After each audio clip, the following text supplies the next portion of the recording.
भगवान परशुराम विष्णु के छठे अवतार हैं। उनके पिता का नाम जमदग्नि तथा माता का नाम रेणुका है।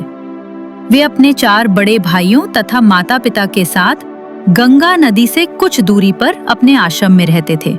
भगवान परशुराम के 4 बड़े भाइयों के नाम हैं रुक्मवान, सुषेणु, वसु और विश्वावसु। भगवान परशुराम अपने माता पिता के आदेश का अक्षरशः पालन करते थे।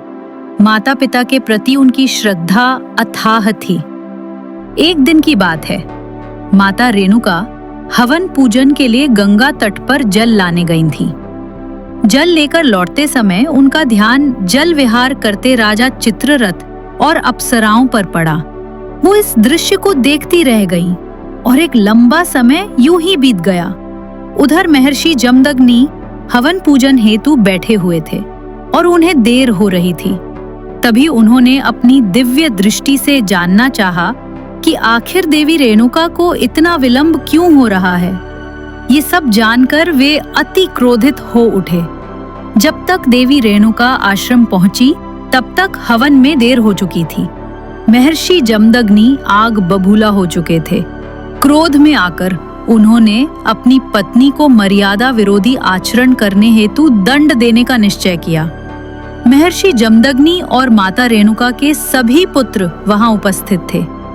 उन्होंने एक एक कर अपने पुत्रों को अपनी माता का वध करने का आदेश दिया। अपने पिता की अवहेलना कर उनके 4 पुत्रों ने माता का वध करने से मना कर दिया। पिता की आज्ञा को ठुकराने पर महर्षि जमदग्नि ने अपने 4 पुत्रों को विचार शून्य होने का श्राप दे दिया। ये सब भगवान परशुराम देख रहे थे।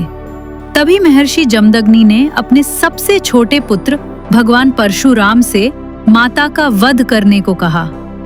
भूत भविष्य जानने वाले परशुराम ने बिना एक क्षण गवाए अपनी माता का सिर काटकर उनका वध कर दिया।